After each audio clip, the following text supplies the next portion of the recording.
नमस्कार, जय महाराष्ट्र। तर आपला आजचा जो व्हिडिओ आहे तो लाडकी बहीण योजनेच्या अंतर्गत थोडंसं वेगळ्या विषयावर माझा आजचा व्हिडिओ आहे। मला बऱ्याच महिला खूप दिवस झालं कमेंट करत होत्या की ताई आम्ही एसटी मधून आहोत, म्हणजे प्रवर्गाचं सांगते मी, जात प्रवर्गाचं मी आता बोलत आहे बरं का, मी हे पहिल्यांदा बोलतेय। आता ह्याचा विषय काय आहे ते मी तुम्हाला सांगणार आहे, किंवा मला जी माहिती मिळालेली आहे, मला मागच्या महिन्यापासून ह्या कमेंट येत होत्या, ताई आम्ही एसटी आहोत म्हणून आम्हाला पैसे आले नाही, ताई आम्ही ओबीसी आहोत म्हणून आम्हाला पैसे आले नाही, ताई ओपनलाच पैसे येत आहेत, अशा भरपूर मला चुकीच्या कमेंट येत होत्या। ऍक्च्युली मी चुकीच्या म्हणणार नाही तिथं, पण तिथे झालंय काय माहितीये का, आता ही जी मी माहिती तुम्हाला देते ना, ही सरकारकडून आलेली माहिती नाही, ही मला माहिती मिळालेली आहे। माहितीच्या आधारावर मी तुम्हाला ही माहिती सांगते। आता ही माहिती जर हे असं असेल तर सरकारकडून ही माहिती येणं खूप गरजेचं आहे, नाहीतर इथं खूप मोठा प्रॉब्लेम होण्याची शक्यता आहे असं मला वाटतंय। कारण जेव्हा कमेंट येतात तेव्हा कळतच नाही की ह्या काय बोलतायत महिला, कारण आपण तर कुठं ओबीसी एसटी एनटी किंवा मग आपण ओपन असं काही धरत नाही ना, आपण सरसकट सगळ्यांना म्हणतो की बाबा हप्ता आला का, हप्ता आला का, बरोबर। तर आता इथं काय झालंय ना, तुम्ही जेव्हा लाडकी बहीण योजनेच्या अंतर्गत फॉर्म भरला असेल किंवा तुम्ही लाडकी बहीण योजनेच्या अंतर्गत जर केवायसी केली असेल तर तुम्हाला तिथे जात प्रवर्ग निवडायचा होता बघा, जात प्रवर्ग निवडायचा होता। तुम्हाला माहितीये का, म्हणजे तुम्ही कुठल्या प्रवर्गामधून आहात हे तुम्हाला निवडायचं होतं। त्याच्यामध्ये तुम्ही ओबीसी मधून आहात का ते निवडायचं होतं, तुम्ही ओपन मधून आहात का तुम्हाला ते निवडायचं होतं। आलं का लक्षात तुम्हाला? पहिल्यांदा जेव्हा आपण केवायसी केली होती बघा, ते ऑप्शन दिलं होतं आपल्याला की आपण कुठल्या प्रवर्गामधून आहोत ते आपल्याला तिथं निवडायचं होतं। तर तुम्ही पण हे निवडलेलं आहे का प्रवर्ग तुमचा? मला नक्की कमेंट करून सांगा। या विषयावर आपण वारंवार थोडं थोडं बोलू, म्हणजे आपल्याला क्लॅरिटी मिळेल। इथं मी थोडीच माहिती तुम्हाला आता देते, जेवढी माहिती मला आता मिळाली आहे ना त्या माहितीच्या आधारावर मी हा व्हिडिओ शेअर केलाय बघा। आणि पहिल्यांदा मी हा व्हिडिओ शेअर केला आणि आपल्या चॅनलवरती हा व्हिडिओ पहिल्यांदा आला, मी माहिती घेतली ह्या विषयावर। मला भरपूर कमेंट येत होत्या आणि 2-3 महिलांवर मी थोडंसं चिडले पण होते की तुम्ही जातीचं वगैरे कशाला विषय काढताय, पण मी म्हणलं हे सारखंच बोलतायत म्हणजे काहीतरी विषय असेल, म्हणून मी माहिती घेतली। तेव्हा मला कळलं सरकारकडून आलेली माहिती नाही, माहितीच्या आधारावर सांगते की आपण जात प्रवर्ग निवडला होता ई केवायसी करते वेळेस। तुम्ही पण निवडला असेल बघा, एसटी एनटी ओबीसी ओपन, बरोबर।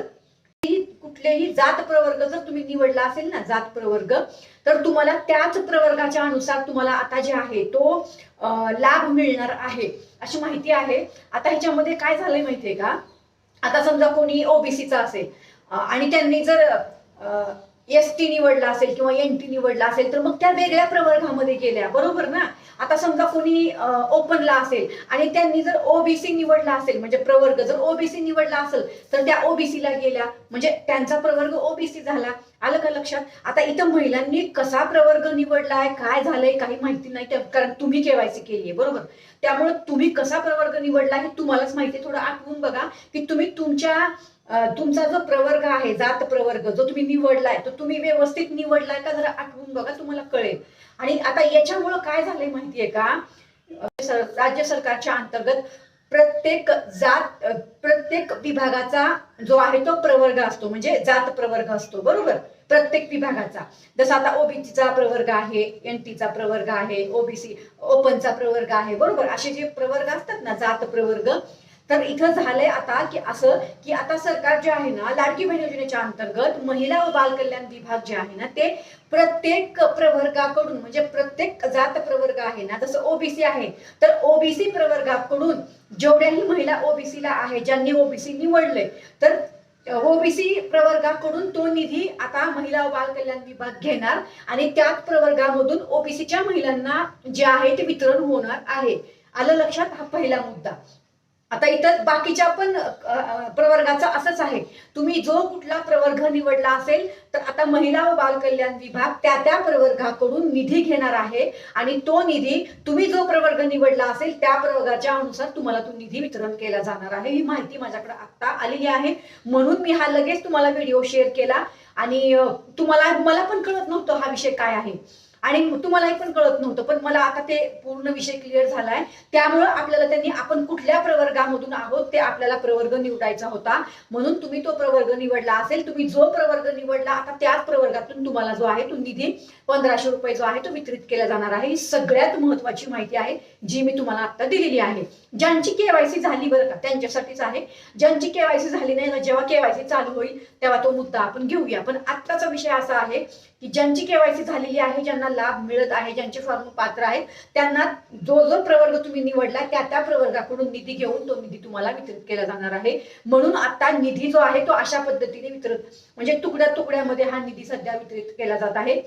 आता हा जो निधी आहे तो महिला व बाल कल्याण विभाग 10 तारखेपर्यंत प्रत्येक प्रवर्गाकडून महिला व बाल कल्याण विभाग 10 तारखेपर्यंत हा निधी घेणार आहे आणि त्यानंतर आपल्याला 15 तारखेच्या आसपास हे वितरण होणार आहे अशी माहिती माझ्यापर्यंत आता पोहोचलेली आहे.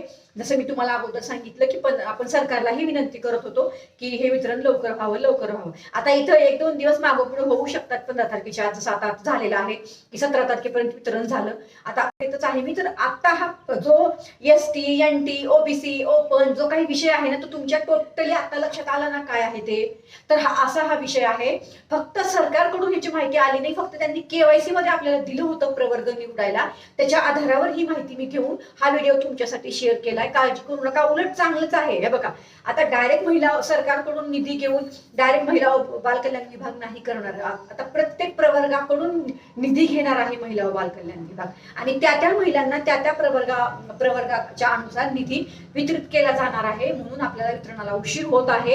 काळजी करू नका, आपल्याला हप्ता मिळतोय ना हे सगळ्यात महत्वाचं आहे. तर तुम्हाला आता कळलं का ST NT OBC काय, त्यामुळे आता कोणीही इथं म्हणजे कुठलाही विषय काढू नका. हा विषय तुम्हाला क्लिअर झालेला आहे. आता इथं कोणालाही काळजी करायची गरज नाही, कोणाला चिंता करायची गरज नाही. सगळ्यांना हप्ता मिळणार आहे. त्या प्रवर्गाकडून निधी घेऊन तुम्हाला हे वितरण केलं जाणार आहे. आलं लक्षात?